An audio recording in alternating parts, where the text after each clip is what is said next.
am JD, and this is Upfront and Personal. During our virtual roundtables, industry leaders and decision makers asked a lot of questions and wanted to know if industrial cloud is feasible. I invited Jan Mentzer, AWS solution specialist for manufacturing, and asked him these questions. And what better time to do that than during the AWS reInvent. Upfront and Personal. Medium-sized companies, especially in the manufacturing segment, are used to working with annual budgets and an allocation, depreciation, investment structure.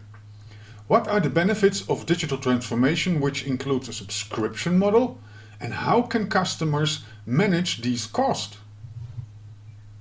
Yeah, that's another thing that we got asked a lot of times from both sides, from people that want to use cloud and don't know how to do that because they're used to just buy hardware, but more on the topic of innovation, because you want to be agile, you want to try out things, you want to use services, and if you don't use them, you don't want to pay for it. So if you switch it into pay-per-use model, you can experiment. You will be agile and do new stuff and try it out. On the other hand, you have a lot of spiky workloads, which traditionally you would need to buy a lot of hardware to serve that.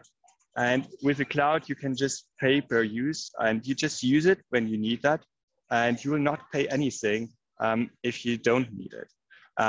Think about reporting end of the month in a factory or in a general manufacturing environment. A lot of this doesn't need to run all the time. So it purely makes sense to not have that constantly running, but just use it when you need it. And without it, yeah, you don't need it. Obviously, you need to have some cost control, and we have all the tools to do cost control over what you need. You have budgets and so on, so that you can plan of how much you want to consume. But still, it's more important that you have flexibility, and you can then focus on the innovation portion and not just purely on the financing part. I really appreciate that focus on innovation. How important is it for customer to focus on innovation and transformation and not just pack and drop whatever they are using at the moment into a cloud environment? Well, if you just pack the application, move it to the cloud, yes, it can run more efficient there, for sure.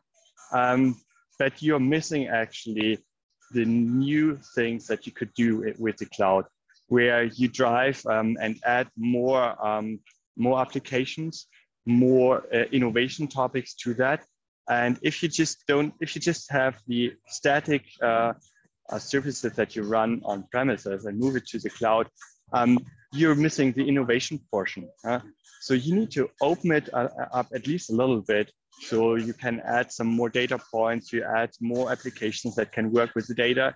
And with that, you're opening up to more teams using the data and using all of that. So that's why you need to change the applications a little bit. That doesn't mean you need to scrap all of it, but yes, there's a need of transformation, and it's not only a technical transformation, it's also a transformation of the people working with the application side. So don't forget about that one as well. Well, you're definitely singing my song there. As I always say, digital transformation is not just about technology. It's far more important to transform also mindsets and to develop people within that transformation and allow them to grow with the innovations that you are developing and creating. Jan, thank you very much for taking time during AWS reInvent. I know you're very busy and have a full schedule with customers, with partners, etc., etc. So thank you for taking your time today, and hope to see you soon on Upfront and Personal. Thanks. It was a pleasure talking to you. The stage has been set. All preparations are made. The challenge is accepted. Critical questions, real answers, cybersecurity, geopolitics, economy, sustainability. Question everything. Challenge the status quo and dare to see beyond the headlines. This is Upfront and Personal, with tough questions and real answers. Dr. Ingenieur Johannes Drooghaag.